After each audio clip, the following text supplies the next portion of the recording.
Well, one of my favorite mobile games, probably the one that I've played the most on my phone or whatever, is Winding Down, The Elder Scrolls Legends. Love the Elder Scrolls, decided to get into the Elder Scrolls Legends, had a lot of fun playing it, but they're gonna stop doing updates.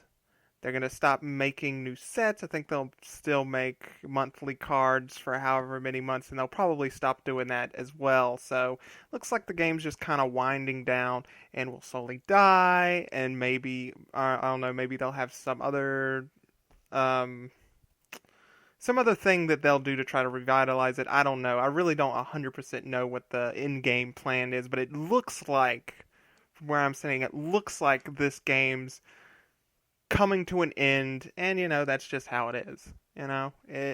These online games, they got to end at some point. But I guess I'm just going to talk about and make a video about several things about the game. But the first video I'm going to make about, and yeah, I know it's nerdy to make a YouTube video about a game, but it's just what I felt like making. It's just what I felt like doing. So whatever.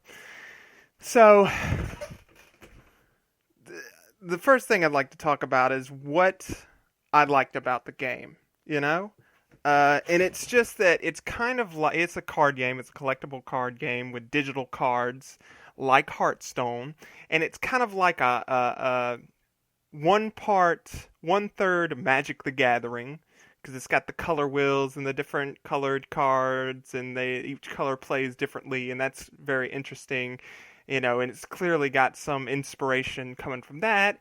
And it's also one third like Hearthstone. It has a similar like battle system where, the attacker chooses to attack the opponent's hit points or one of their opponent's cards, and you can have, you know, guard cards to block and all that stuff, but it's also one third its own thing. And the things that make it itself, it unique compared to those other games, are really great things that from a game design standpoint.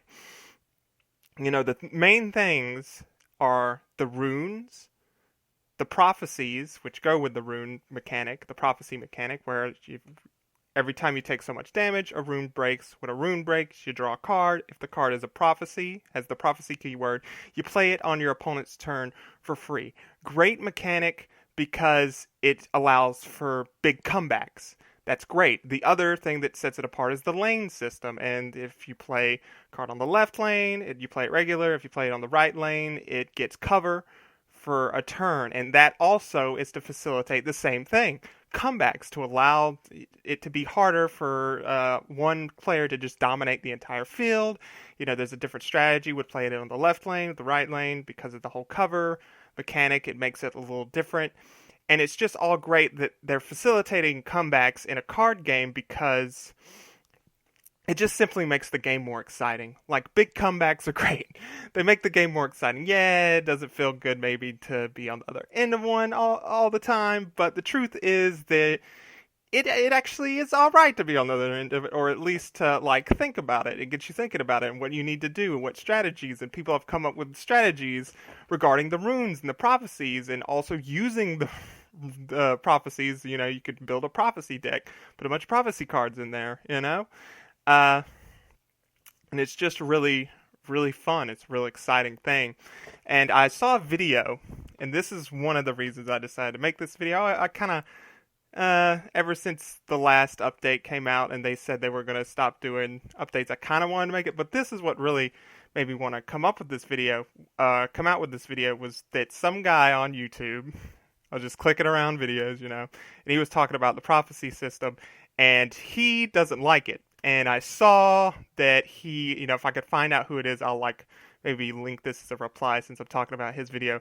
He didn't like it, but I saw that he was like a higher ranked player. It got me thinking about this whole prophecy mechanic. Like, wow, I never really thought of it as a mechanic that needed to be nerfed or needed to go away, or was a bad or frustrating mechanic. But it got me to thinking about another game that I really liked and I used to play a lot, Team Fortress 2, and a mechanic in there, random crits. people hate random crits, but who hates random crits? Really skilled players hate random crits. Let me explain that. Let me explain why this guy is high ranked and doesn't like prophecies, just like how even though I wasn't a super high ranked competitive player, I was better at Team Fortress 2 than most other people. I was on the right side of the bell curve, whereas in the Elder Scrolls Legends, I'm not. So, let me explain. Something like random crits adds RGN to the game, when otherwise it would just be up to skill.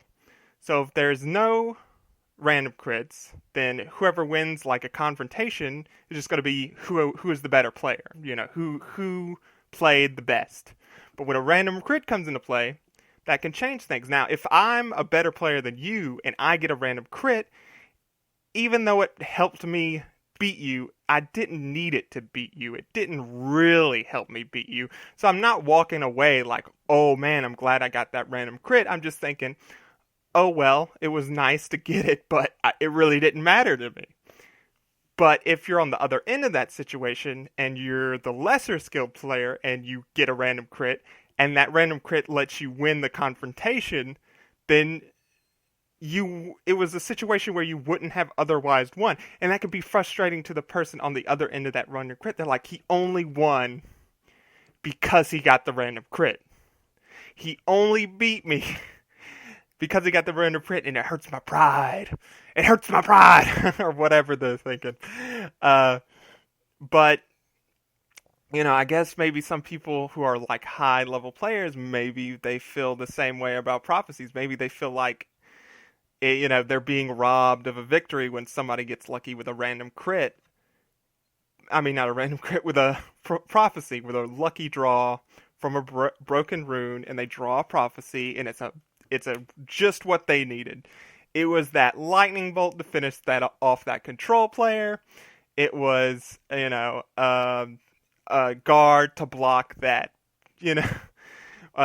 just enough damage to give you another turn. It was something that helped you win. And they're thinking, if it wasn't for that damn prophecy, I would have won. But the truth is the prophecy's doing exactly what it's designed to do, exactly what it's supposed to do, and that's to make the game more swingy, to make comebacks more possible, because the truth is the Elder Scrolls Legends would have be a much more boring game if you could just get the upper hand and keep it really easily, So I'm just kind of glad that prophecies exist and that they work the way they do. It's more fun, And at the end of the day, as important as balance is to a game, the truth is fun is more important. If it's perfectly balanced but it's not fun, then what's the point, So it's good that prophecies are fun. And like I said, maybe really, really skilled players may not think they're as fun as I do because they're adding more random elements and making the contest come less down to skill than it does, than it would otherwise. Alright, I guess that'll be the end of this video because it's already getting kind of long. I don't want to make these videos too long, but I'll definitely make more videos about other thoughts regarding Elder Scrolls Legends because there's definitely more things to say. I mean, this was just mainly about prophecies and what I liked about the game from just a general standpoint. So I'll make a part 2 in the future at some other time.